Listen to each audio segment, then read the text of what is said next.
आपके साथ अनुष्का और आप देख रहे हैं चाणक्य न्यूज इंडिया। अरविंद केजरीवाल आज भी ईडी के सामने पेश नहीं होंगे। जांच एजेंसी ने तीसरी बार समन जारी किया था। आप बोली, चुनाव के पहले नोटिस क्यों? दिल्ली के सीएम अरविंद केजरीवाल आज भी ईडी के सामने पेश नहीं होंगे। ईडी ने उन्हें तीसरी बार सम्मन पेश कर आज यानी 3 जनवरी को पूछताछ के लिए बुलाया था।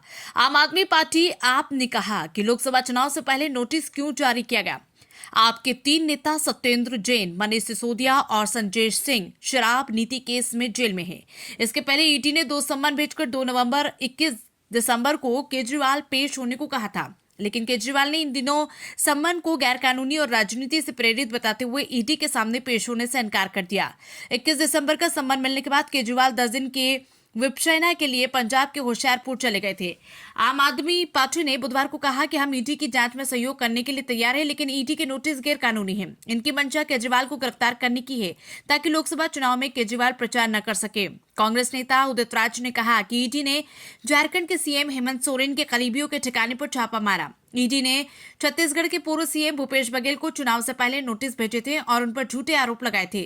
अरविंद केजरीवाल भी विपक्षी गठबंधन के नेता हैं। जांच एजेंसी में अपना काम करने के बजाय विपक्षी नेताओं पर दबाव डाल रही है। भाजपा प्रवक्ता शहजाद पूनावाला ने कहा कि आज भी केजरीवाल ईडी के सामने पेश नहीं होने से यह समझ आता है कि उनके पास कुछ छिपाने के लिए है। वो अपराधियों की तरह छिपते फिर रहे हैं। अप्रैल में सीबीआई ने केजरीवाल से पूछताछ की थी। इसी साल अप्रैल में शराब नीति केस में दिल्ली के मुख्यमंत्री अरविंद केजरीवाल से सीबीआई ने अपने ऑफिस में करीब 9.5 घंटे तक पूछताछ की थी।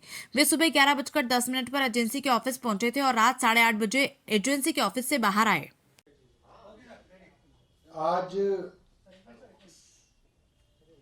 पूरे हिंदुस्तान में चर्चा है कि दिल्ली के मुख्यमंत्री अरविंद केजरीवाल जी को ईडी ने फिर से सम्मन किया है। हैरानी की बात यह है कि अब तक बार बार पूछने पर भी ईडी ने या केंद्र सरकार ने ये नहीं बताया कि वे अरविंद केजरीवाल जी को किस हैसियत से बुला रहे हैं। ना वो गवाह हैं, ना वो अभियुक्त हैं। ईडी ने अब तक साफ नहीं किया। टाइमिंग पे भी सवाल उठते हैं। ठीक लोकसभा के चुनाव से पहले जब सारे दल और केंद्र सरकार खुद लोकसभा के चुनाव की तैयारी कर रही है, उन चुनावों की कैंपेन से पहले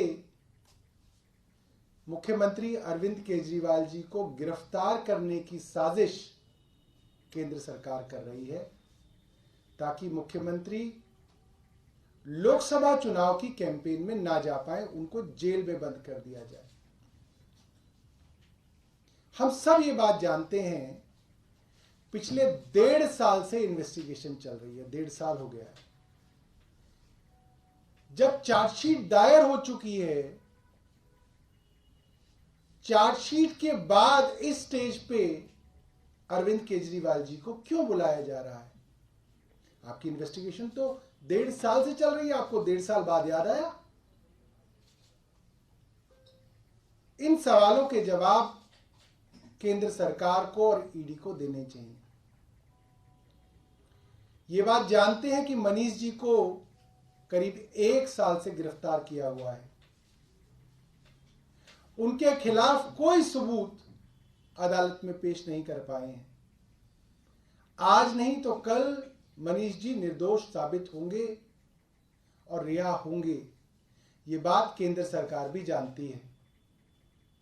इसलिए सोचा जा रहा है कि किसी तरीके से अरविंद केजरीवाल जी को भी इस मुकदमे में गिरफ्तार कर लिया जाए।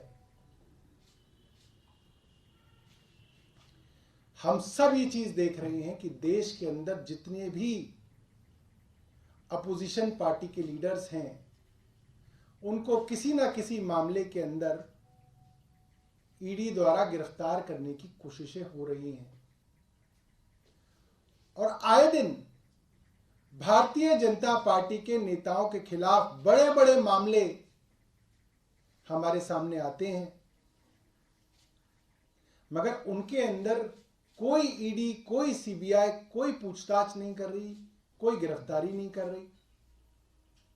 जिन बड़े बड़े नेताओं के खिलाफ भारतीय जनता पार्टी ने कैंपेन चलाया, भ्रष्टाचार के खिलाफ कैंपेन चलाया, चाहे वो शुभेंदु अधिकारी हो, टीएमसी में थे, भ्रष्टाचार का कैंपेन चलाया, भारतीय जनता पार्टी में आ गए।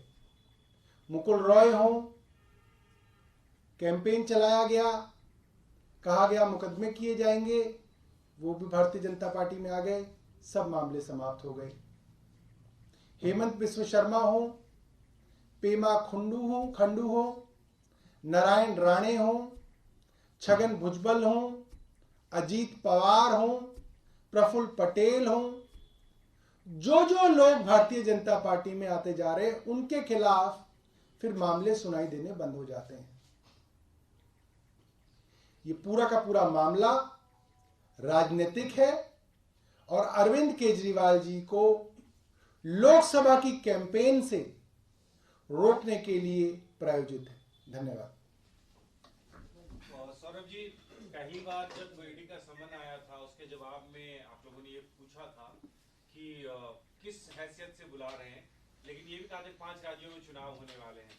अब फिर ये कहा जा रहा है कि लोकसभा के चुनाव होने वाले, तो ऐसे तो देश में चुनाव होते ही रहते हैं। नहीं, लोकसभा के बाद कोई चुनाव नहीं है, कोई विधानसभा का चुनाव नहीं है। कहाँ है? हरियाणा का चुनाव तो देर है, वो तो देर में, तो बहुत देर में। तो लोकसभा चुनाव के बाद अरविंद केजरीवाल जाएंगे, ईडी के समन का जवाब मतलब जाएंगे। अभी मैंने आपको बताया कि ईडी ने अब तक नहीं बताया कि उनको वो किस हैसियत से बुला रहे हैं, गवाह की हैसियत से बुला रहे हैं, एक्यूज की हैसियत से बुला रहे हैं, ऐसे ही बुला रहे हैं, ये ईडी बताए। कानूनी किस तरह की आपको राय मिली है, क्योंकि एक सीमा तक ही आप नोटिस के ऊपर ना जाए, तो क्या कब तक स्किप किया जाएगा? कानून चल ही कहाँ रहा है, तो पूरी की पूरी राजनीति चल रही है, कानून से काम चल ही कहाँ रहा है। ऐसा कानून कहीं देखा है आपने कि जो आदमी एक्यूज्ड हो, ईडी सीबीआई के मुकदमे चल रहे हों, वो आदमी भारतीय जनता पार्टी में आ जाए और फिर सारे मामले खत्म हो जाए? ये कानून में कहाँ लिखा है? मुझे तो इस देश का कानून ऐसा नहीं मालूम कि ऐसा था। और मैं तो आपको एक नहीं दर्जनों उदाहरण दे रहा हूं। सीबीआई ईडी के मुकदमे हुए, पूरी की पूरी भारतीय जनता पार्टी की कैंपेन चली और वो फिर भारतीय जनता पार्टी में आ गए, उनके यहाँ उप मुख्यमंत्री बन गए, उनके यहाँ मुख्यमंत्री बन गए और फिर वो सारे के सारे मामले शांत हो गए। तो कानून, मुझे नहीं मालूम कि ऐसा कानून कौन से देश के अंदर है। सौरभ जी, आप जांच में संयोग की बात कह रहे हैं, लेकिन जांच में संयोग होगा कैसे जब आप जाएंगे ही नहीं? अगर पेश होंगे तभी तो जांच में संयोग एक तरीके से कड़ी मारा जाता है। जांच में सहयोग का मतलब ये नहीं है कि आप पकड़ के लोगों को जेल में बंद कर दें और हम जांच के अंदर सहयोग कर रहे हैं। भाई, आपने जितनी जानकारी पार्टी से मांगी, पार्टी ने दे दी। आपने पार्टी के ट्रेजरर साहब को बुलाया, जितनी भी पैसे से संबंधित जानकारियां हैं वो उनके सामने रख दी गई। आपको और कोई पार्टी से जानकारी मांग लीजिए, आप मांग लीजिए। पार्टी के अकाउंट्स तो सारे बैंक्स के अंदर हैं। सारी जानकारी जो है, ईडी इतने 1.5 साल से पूछताछ कर रही है, एक एक आदमी को बुला के उन्होंने पूछताछ कर लिया, पोस्टर लगाने वाले आदमी तक को पकड़ के उन्होंने पूछताछ कर ली, और कितनी जांच करेंगे? सौरभ जी, लेकिन अब अगर हम टेक्निकलिटीज पे बात करें, 3 समन के बाद ईडी के पास पावर है कि वो अरेस्ट कर सकती है। हमने देखा हेमंत सोरेन सुप्रीम कोर्ट तक गए थे और वो इसमें जो है अभी तक उनको सुप्रीम कोर्ट से एक तरह से राहत मिली, वो स्किप करते जा रहे हैं समन। देखिए, टेक्निकलिटी ये क्या है मुझे इसकी जानकारी नहीं है, मगर टेक्निकलिटी तो कानून का ही एक सब टॉपिक है कि कानून की टेक्निकलिटी। कानून चल कहाँ रहा है? कानून होता तो भारतीय जनता पार्टी में शामिल होने के बाद भी कानून अपना काम कर रहा होता। उन लोगों को सम्मन आ रहे होते, उन लोगों की चार्जशीट हो रही होती, वो गिरफ्तार हो रहे होते। हो क्या रहा है? तो खुल्लम खुल्ला है, कोई लाग लपेट नहीं है भारतीय जनता पार्टी की तरफ से कि वो इसको छुपाने के लिए झूठे को ही सम्मन दे दें अपने आदमी को ना।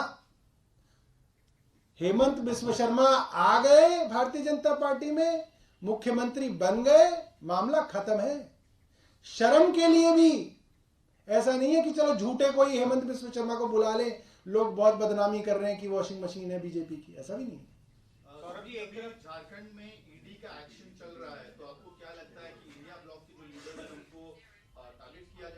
अब अभी भी मुझे ये कहने की जरूरत है क्या? सर जी बीजेपी ने मैं आपको ये कह रहा हूं कि किसी अपोजिशन लीडर के यहाँ, किसी अपोजिशन पार्टी के यहाँ छापा पड़ना, इसकी स्पेस तो अखबारों को रोज शाम को वैसे ही रख लेनी चाहिए।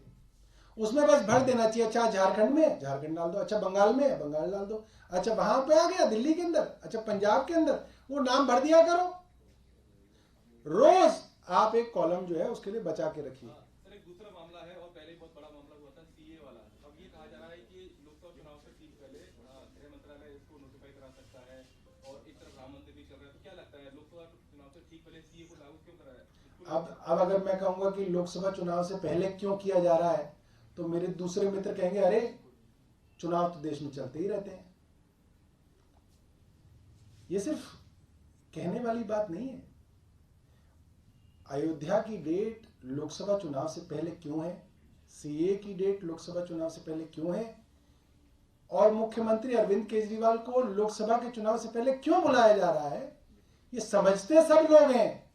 मगर प्रश्न पूछने वाले प्रश्न पूछ लेंगे, अरे साहब अब नहीं तो तब हो जाएगा, तब नहीं तो अब हो जाएगा। अरे इससे बड़ा चुनाव कोई ना देश में कोई। क्या आप लोग सुप्रीम कोर्ट या कोर्ट जाएंगे क्या?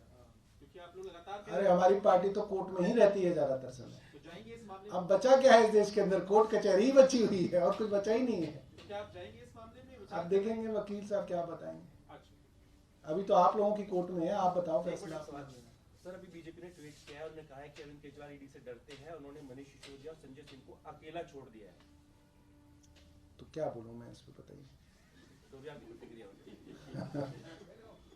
उनके पास कोई काम कोई ना, भारतीय जनता पार्टी के पास। हाँ जी। खबरें जो आपको सीधे जोड़ती हैं हमसे, जिनका आपकी जिंदगी पर होता है सीधा असर, खबरों की वही तस्वीर, बिना बदले बिना डरे, जज्बा सच का लिए, सच दिखाते हैं हम। चाणक्य न्यूज इंडिया, हम हैं हिंदुस्तानी।